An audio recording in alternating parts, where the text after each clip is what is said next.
ធ្វើការនៅស្ថាប័នរដ្ឋដូច្នេះបងគឺជាមន្ត្រីរាជការមែនទេបងបាទអូខេបងអាចជួយណែនាំ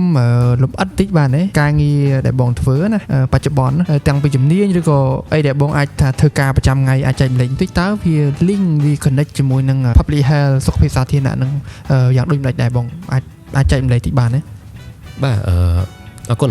តកតងជាមួយនឹងជំនាញដែលខ្ញុំធ្វើការរងថ្ងៃហ្នឹងគឺអាចថាពាក់ព័ន្ធជាមួយនឹងសុខភាពសាធារណៈដូចគ្នាប៉ុន្តែមេធាងនៃសុខភាពសាធារណៈហ្នឹងនៅក្នុងវិស័យការងារបាទនោះគឺសុខភាពនិងសុខភាពការងារបាទហើយសប្តាហ៍ថ្ងៃខ្ញុំចូលរួមចំណែកជាមួយនឹងដំណើរការនៃការរៀបចំគោលនយោបាយច្បាប់ឬក៏លិខិតបទដ្ឋានគតិយុត្តផ្សេងៗដើម្បីធ្វើយ៉ាងណាធានាឲ្យកម្មករយោជិតនៅក្នុងវិស័យហ្នឹងគាត់បង្ការរបួសស្នាមគ្រោះថ្នាក់ក៏ដូចជាជំងឺដែលពាក់ព័ន្ធជាមួយនឹងការងារហើយយើងក៏លេចមើលទៅវាក៏ link ជាមួយនឹងសុខភាពសាធារណៈដែរប៉ុន្តែគាត់ថាសុខភាពនិងសុខភាពការងារនោះគឺផ្ដោតសំខាន់ទៅលើក្រុមប្រជាជនឬក៏កម្មករនិយោជិតដែលធ្វើការបាទគាត់ថា public health យើងផ្ដោតសំខាន់ទៅលើក្រុមប្រជាជនទូទៅឬក៏សហគមន៍អញ្ចឹងទៅបាទហើយបន្ថែមលើពីនឹងទៀតការងារផ្សេងក្រៅពីការចូលរួមចំណែកក្នុងការរៀបចំគោលនយោបាយផ្សេងៗនេះគឺខ្ញុំ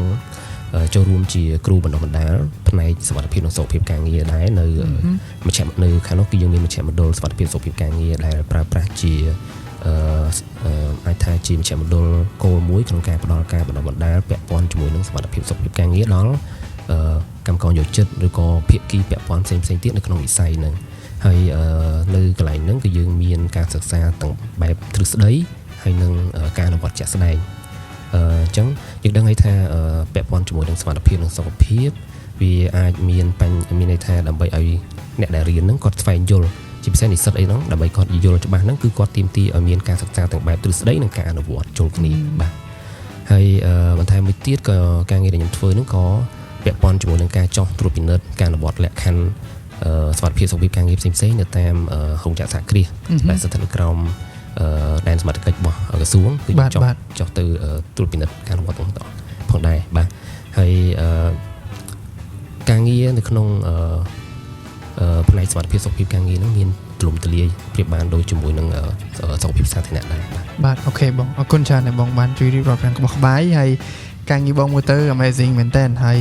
ខ្ញុំជឿថា inspire ទៅកាន់ជាពិសេសសិស្សប្អូនច្រើនដើម្បីឲ្យគាត់រួមចំណែកនៅក្នុងការជួយធ្វើម៉េចឲ្យប្រជាជនខ្មែរយើងមានសុខភាពល្អ